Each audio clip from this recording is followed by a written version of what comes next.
नमस्कार बच्चों, आप सभी का स्वागत है हमारे Sanskrit YouTube channel Sanskrit by Pushpa में।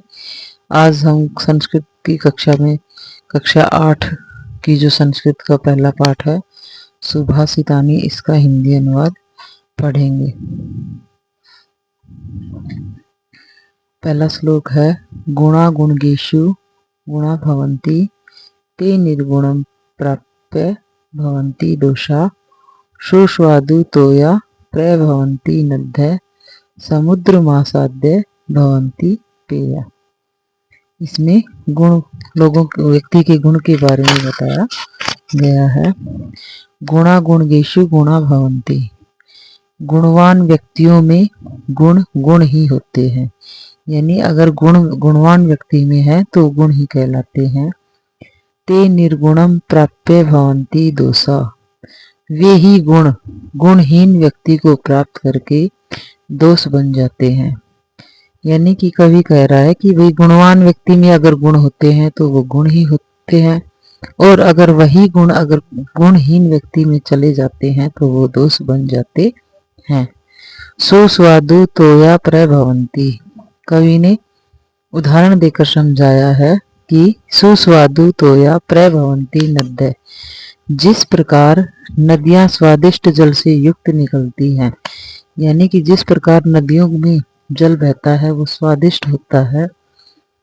समुद्र माशाद्य भवन्ते पेया, परंतु वही नदियों का जल समुद्र में पहुंचकर खारा हो जाता है, पीने के योग्य नहीं होता।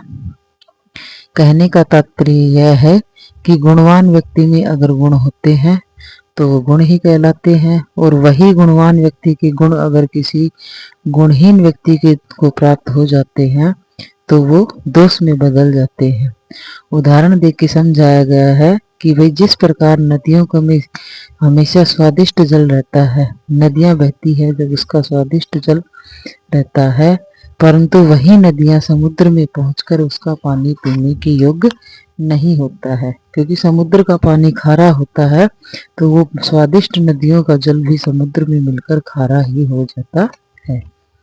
अगला श्लोक है साहित्य संगीत कला विहीन साक्षात पशु पुंछ विषाणहीन त्रैणम अपि न खादन अपि जीवमान तद भाग देयम परम पशु नाम। इस श्लोक का हिंदी अनुवाद बताया गया है कि साहित्य संगीत कला विहीन है, साहित्य में दक्ष व्यक्ति और संगीत कला विहीन, संगीत तथा कला से रहित मनुष्य, यानी कि जिस व्यक्ति को न साहित्य का ज्ञान होता है, न संगीत का और न कला का, इन तीनों ही गुणों से युक्त नहीं होता है, वह मनुष्य कैसा कहा गया है? साक्षात पशु पुंछ विषाणहीन है, वास्तव में वह मनुष्य बिना पूंछ के सींग के पशु है, यानी कि बिना पूंछ और बिना सींग का पशु है, जिस व्यक्ति को साहित्य संगीत और कला का ज्ञान नहीं है। त्रैणम न खादन अपि जीवमान, कैसा व्यक्ति है? जो घास न खाता हुआ भी, यानी कि जिसे साहित्य संगीत कला का ज्ञान नहीं है वह पशु के समान है, और वह जो घास न खाता हुआ भी, त्रैणम अपि खादन अपि जीवमान, घास न खाता हुआ भी पशु के समान जीवित है, यानी कि पशुओं का घास नहीं खाता है फिर भी जीवित है। तद भाग देयम परमम पशु नाम, इससे ज्यादा भाग्यशाली पशु है, यानी कि इससे ज्यादा भाग्यशाली तो पशु ही है।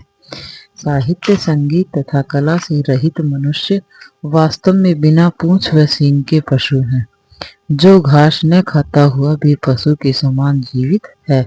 इससे भाग्यशाली मनुष्य, इससे ज्यादा भाग्यशाली तो पशु ही है। अगला श्लोक है लुब्धस्य नश्यति यस्य पिशुनस्य मैत्री नष्ट क्रियस्य कुल धर्मस्य नष्ट क्रियस्य कुलम अर्थमस्य धर्म विद्या फलम वैशनीन कृपणस्य सौख्यम राज्यम प्रमतम सविजीवस्य नराधिपस्य। इसका अनुवाद बताया गया है कि लुब्धस्य नश्यति यश, लालची व्यक्ति का यश, पिशूनस्य मैत्री और चुगलखोर की मित्रता। यानी कि जो व्यक्ति लालची होता है उसका यश खो जाता है, और जो व्यक्ति चुगलखोर होता है यानी कि ये अपनी मित्र की बात किसी और के सामने बता देता है, उसकी मित्रता नष्ट हो जाती है। नष्ट क्रियस्य कुलम अर्थम परस्य धर्म, जिसके कर्म नष्ट हो चुके हैं उसका कुल धन को महत्व देने वाले व्यक्ति का धर्म। विद्या फलम वैसनीने कर्पणस्य सौख्यम राज्य मतम प्रेमतम सचिवस्य नराधिपस्य। बुरी लत वाले व्यक्ति का विद्या का फल और कंजूस का सुख। जिस राज्य का मंत्री आलस्य से पूर्ण है उस राज्य का नष्ट हो जाता है।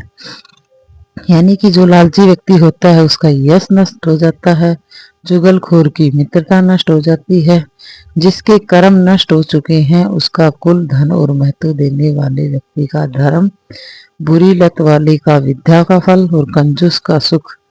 जिस राज्य का मंत्री आलस्य से पूर्ण है उसका राज्य भी नष्ट हो जाता है। यानी कि जिस राजा के मंत्री अलग आलस्य पूर्ण है उस राजा का राज्य भी नष्ट हो जाएगा।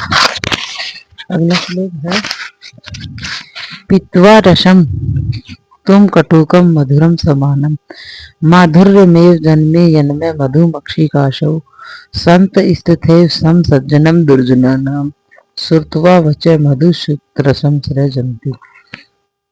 इसका हिंदी अनुवाद होगा पीत्वा रसम तु कटुकम मधुरम समानम।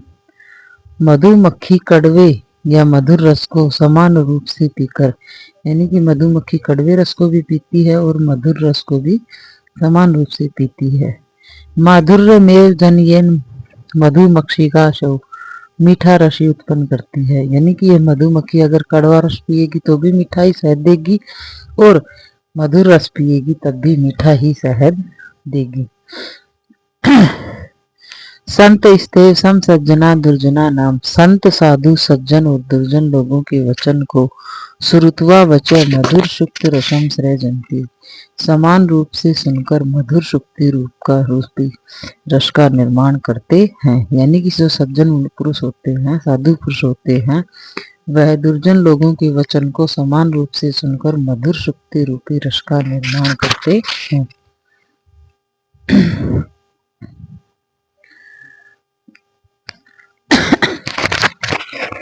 अगला श्लोक दिया हुआ है विहाय पौरुषम जो ही दैवम आलंबते प्रासाद सिंहवत तस्य मूर्धन्य तिष्ठन्ति वायसा। इसमें क्या होगा, विहाय पौरुषम जो दैवम आलंबते, जो मेहनत को छोड़कर सिर्फ भाग्य का सहारा लेते हैं। यानी कि जो व्यक्ति मेहनत नहीं करते और केवल भाग्य के ही सहारे बैठे रहते हैं। प्रासाद सिंहवत तस्य मूर्धन्य तिष्ठन्ति वायसा, वह व्यक्ति महल में बने हुए शेर की तरह उसके सिर पर कोए बैठते हैं। यानी कि जिस प्रकार महल में एक शेर का चित्र बना हुआ होता है और उसके सिर पर कौवे बैठते हैं, वैसे ही जो व्यक्ति मेहनत को छोड़कर सिर्फ भाग्य का सहारा लेता है उसकी स्थिति भी उस शेर के समान रहती है। पुष्प पत्र छाया मूल वलकल दारू भी धन्या मही रूहा ये श्याम विमुखम यान्ति सना अर्थिन।